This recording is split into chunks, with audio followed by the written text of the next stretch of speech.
Hello friends मैं रमना आशा करूँ आपलोके भाले आछे। आज आलोचना करिम अসমীয়া पेडागोजिर टपिक समूहर भितरत तृतीयটো टपिक भाषार बৈশিষ্ট্য कैरेक्टारिस्टिक्स अफ लैंग्वेज। भाषार बৈশিষ্ট্য কি হয় আমি তার বিষয়ে ধুনিয়াকে আলোচনা কৰিম।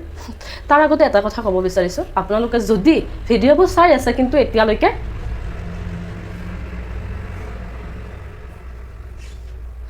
এতিয়ালৈকে আপোনালোকে চেনেলটো সাবস্ক্ৰাইব কৰা নাই, প্লিজ সাবস্ক্ৰাইব কৰিব।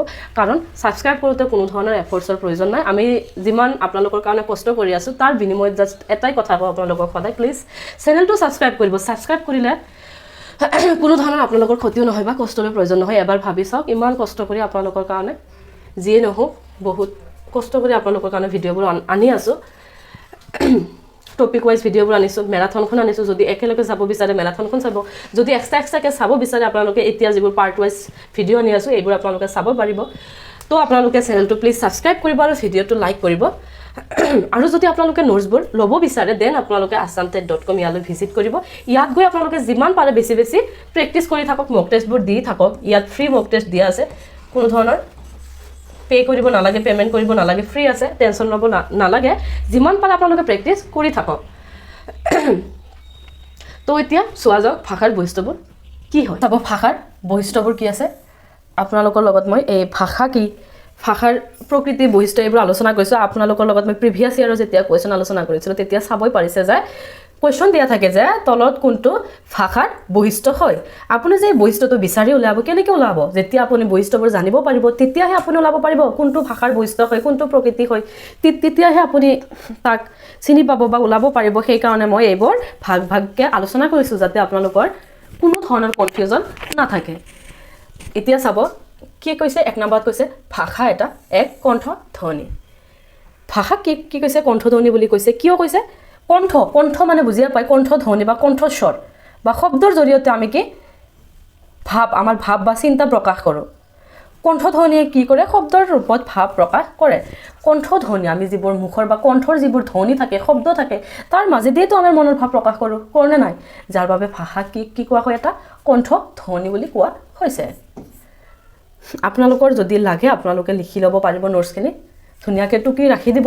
এতিয়া আপোনালোকে ভালকৈ চাই গ'লেও এক্সামৰ সময়ত যেতিয়া ৰিভাইজ মাৰিব বা এক্সামৰ আগদিনাই হওক বা দুদিন আগতেই হওক ৰিভাইজ মাৰোঁতে আপোনালোকৰ কামত আহিব। বা এক্সামৰ দিনা আপোনালোকে ধুনীয়াকৈ এটাবাৰ চাই, এক দুইবাৰ চাই আপোনালোকে ধুনীয়াকৈ মনত ৰাখিব পাৰিব। ই এটা প্ৰণালী। ভাষা কি বুলি কৈছে? প্ৰণালী বুলি কৈছে।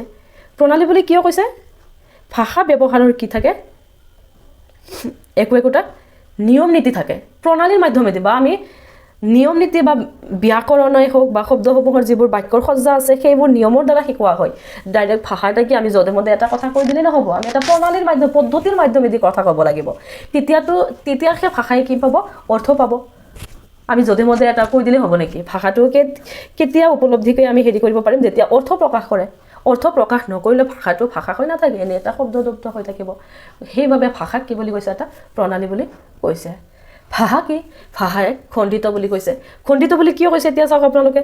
ভাষা কি কৰা হয়? খণ্ড খণ্ড শব্দ, কিছুমান শব্দ আছে, এই শব্দ যেনেকৈ এইটো এটা শব্দ, এইটো এটা শব্দ, এইটো এটা শব্দ, এই শব্দবোৰ একলগ কৰি খণ্ড খণ্ড এই শব্দবোৰ একলগ কৰি কি কৰা হৈছে? ইয়াক গঠন কৰা হৈছে।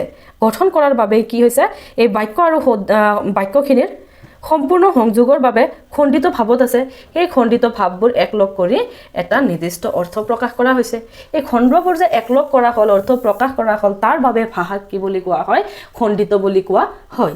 আপোনালোকে ভালকৈ মনত ৰাখিব এই বৈশিষ্ট্যবোৰ। ভাষাৰ কি থাকে? গড় থাকে, নিজৰ বা চিনাকি থাকে। যিকোনো ভাষাৰ বা নিৰ্দিষ্ট ভাষাৰ নিজৰ যিবোৰ চিনাকি বা গড়, যেনেকুৱাকৈ ইংৰাজী ভাষাৰে গড় বেলেগ হয়, অসমীয়া ভাষাৰে গড় বেলেগ হয়। নিজৰ কি থাকে? একোটা চিনাকি থাকে, যাৰ দ্বাৰা তেওঁলোকে নিজৰ যিবোৰ বৈশিষ্ট্য সেই ভাষাটোৰ বৈশিষ্ট্যবোৰ প্ৰদৰ্শন কৰে, বৈচিত্ৰ্য প্ৰদৰ্শন কৰে নে নাই? কৰে। সেইবাবে ভাষা কি বুলি কোৱা হয়?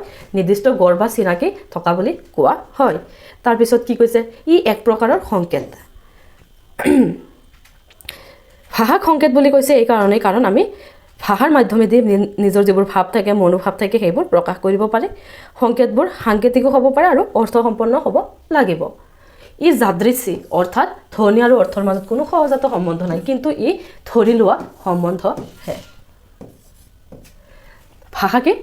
যাদৃচ্ছিক ধ্বনি আৰু অৰ্থৰ মাজত মই প্ৰকৃতিটো এইটো বস্তু আলোচনা কৰিছোঁ ধ্বনি কোনোবাই কিবা এটা শব্দ প্ৰকাশ কৰিছে সেই শব্দটোৰ অৰ্থ ভিন ভিন ব্যক্তিৰ বা ভিন ভিন ভাষাত ভিন ভিন অৰ্থ হ'ব পাৰে ইয়াৰ মাজত কোনো ধৰণৰ সহজাত নিৰ্দিষ্ট সম্পৰ্ক নাথাকিব ধৰি লোৱা এটা সম্বন্ধ থাকিব ভাষাক কি বুলি কৈছে আচৰণ বুলি কৈছে এই কাৰণে আচৰণ বুলি কৈছে কাৰণ কেৱল ভাষাক আমি মৌখিক বা লিখিতভাৱে প্ৰকাশ নকৰোঁ আমি আমাৰ আচৰণৰ দ্বাৰাও কি কৰোঁ ভাষাবোৰ আমি প্ৰকাশ কৰি থাকোঁ সেইবাবে ভাষাক কি বুলি কৈছে আচৰণ কৈছে ভাষা হৈছে এক শিকন কাৰণ আমি সামাজিক প্ৰক্ৰিয়া মাধ্যমেদি কি কৰা হয় ভাষাটো শিকা হয় বা পৰিৱেশৰ পৰা শিকা হয় আমি ভাষাটো মাকৰ পেটৰ পৰা ভাষাটো শিকি নাহোঁ আমি কি কৰোঁ জন্মৰ পিছত পৰিৱেশ বা ঘৰখনৰ পৰা বা ঘৰৰ সদস্যৰ পৰা আমি ভাষাবোৰ আয়ত্ত কৰোঁ আৰু শিকোঁ ভাষাৰ কাম হ'ল বক্তাৰ ভাৱ শ্ৰোতাৰ ওচৰলৈ প্ৰেৰণ কৰা ভাষাৰ মূল কাম কি ভাষাৰ মূল কাম হৈছে কি বক্তাৰ ভাৱ যোনে ক'ব সি বক্তা সেই বক্তাৰ ভাৱটো কি শুনিবলৈ শ্ৰোতাক কি সহায় কৰে ভাষাৰ বৈশিষ্ট্যবোৰ আপোনালোকে ভালকৈ মনত ৰাখিব কুৱেশ্যন আহি যায় ইয়াৰ পৰা যে তলত কোনটো ভাষাৰ বৈশিষ্ট্য হয় এই বৈশিষ্ট্যবোৰ জানিব পাৰিলে আপোনালোকে ধুনীয়া আশা কৰোঁ আপোনালোকে ভাষাৰ বৈশিষ্ট্যটো ভালকৈ বুজিব পাইছে বৈশিষ্ট্যবোৰৰ বিষয়ে আপোনালোকে নিশ্চয় ভালকৈ গম পাইছে এতিয়া ইয়াৰ পৰা কুৱেশ্যন আহিলে আপোনালোকে নিশ্চয় পাৰিব লাগিব আশা কৰোঁ এইখিনি আপোনালোকে ল'ব পাৰিছে ভাষাৰ বৈশিষ্ট্য কি এই বিষয়বোৰৰ ওপৰত যিকোনো ভাষাৰ বৈশিষ্ট্যৰ পৰা আগেও বহুতবাৰ কুৱেশ্যন আহিছে চ' আপোনালোকে ভালকৈ চাই ল'ব কি হয় কনচেপ্টখিনি ধুনীয়াকৈ লাগিলে আপোনালোকে লিখি ল'ব ৱেবছাইটতো নোটছবোৰ দিয়া আছে ধুনীয়াকৈ তাৰ পৰাও লিখি ল'ব পাৰিব যাতে ভাষাৰ বৈশিষ্ট্যৰ ওপৰত যিকোনো ধৰণৰ কুৱেশ্যন আহিলে আপোনালোকে আনচাৰটো শুদ্ধকৈ বহাই থৈ আহিব পাৰে তাৰে আশা কৰিছোঁ নেক্সট আমি যিটো ভিডিঅ' আনিম যিটো ডিছকাছ কৰিম সেইটো হ'ব ভাষাৰ প্ৰধান কাৰ্য ভাষাৰ কাৰ্য কেনেকুৱা ধৰণৰ হয় আমি পাৰ্ট 4ত বা চতুৰ্থখন ভিডিঅ'ত আমি ডিছকাছ কৰিম গতিকে আপোনালোকে আমাৰ চেনেলটো প্লিজ ছাবস্ক্ৰাইব কৰিব লগতে বেল আইকনটো দবাই ৰাখিব আৰু যদি ভিডিঅ'টো ভাল লাগিছে আপোনালোকে লাইক কৰিব আৰু যদি নোটছবোৰ আপোনালোকৰ লাগে আপোনালোকে ৱেবছাইটখনত যাব পাৰিব লগতে আপোনালোকে টেলিগ্ৰাম হোৱাটছআপ ডিছক্ৰিপশ্যন বক্সত এইবোৰ লিংক দিয়া আছে তাত গৈ আপোনালোকে লিংকত ক্লিক কৰি জইন হ'ব পাৰে টেলিগ্ৰামত তাৰ পৰাও নোটছবোৰ আপোনালোকে ভিডিঅ' বা নোটছবোৰ ল'ব পাৰিব